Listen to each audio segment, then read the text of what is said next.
us love the crunch and powdery cheesiness of Doritos, but the company's CEO said in a recent podcast she is getting ready to launch a new bunch of them soon. So the target buyers would be women, and they're women who kind of don't want to chew too loudly or lick their fingers in public. So she said, and she kind of talked about this as, you know, just in general what they're looking at, that women don't like the crunch too loudly. They don't lick their fingers, and that they want something to put in their purse. And they also don't pour the little broken pieces of the flavor into their mouth. You know, at the end of the day, end of the bag, you pour it in. So it's interesting, Esme, there's probably some truth to what she's learning, but saying it like this is not going over very well. You're seeing hashtag Lady Doritos on the internet. Right. It's a nightmare. Right. You know, people are saying we fought for women's rights so that we could have Lady Doritos. I think the issue here is that women are not buying enough Doritos, and they're trying to find a way to get women on board with Doritos. And I that's think fine. And that's fine, but I think these additional comments have really blown back on her. Well, because if you just look at what she was quoted as saying, she doesn't cite research, which maybe there was research behind this. She doesn't cite that. She says, if you look at how men eat, this is how they eat. If you look at what women want, this is what they want. Generalizations, and I think anytime anybody makes a generalization about the differences between men and women, that's a very dangerous road to take, because we know that it's not black and white. That guess what? Maybe there are some men out there who don't want to lick their fingers either.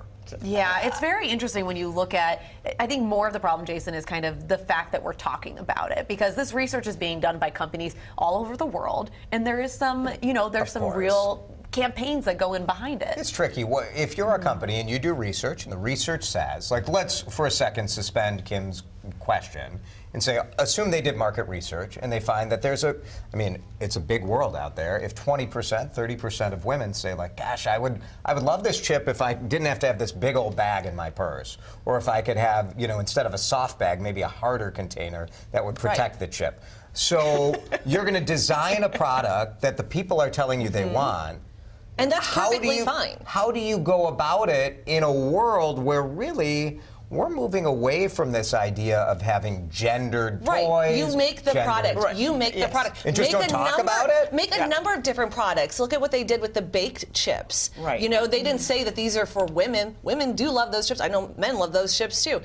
They make a number of different products. Let the people decide. Why do you have to go and put labels on it? I think that's the problem, and I think that's what marketing is, though. You pick a target audience, and most likely they weren't going to decorate these little pink bags with bows on tops, pretending that that's the way that it was. Oh gosh, I mean, if you're going to do that, let me just give you some free advice. Don't. That's a terrible idea. Because it's obnoxious. I guarantee you, if women were buying Doritos, this would have not come up at all, period. So I put this out on Twitter and got great insight, especially from women, to understand. I got bashed when I put something on Twitter about this. The women who responded to me were phenomenal at trying to explain why it is that people found this so offensive. And it's a two-pronged issue. One is in a time in society where women are demanding, finally, to say their voices need to be heard, to have a company saying, you know what women need? A chip that's quiet.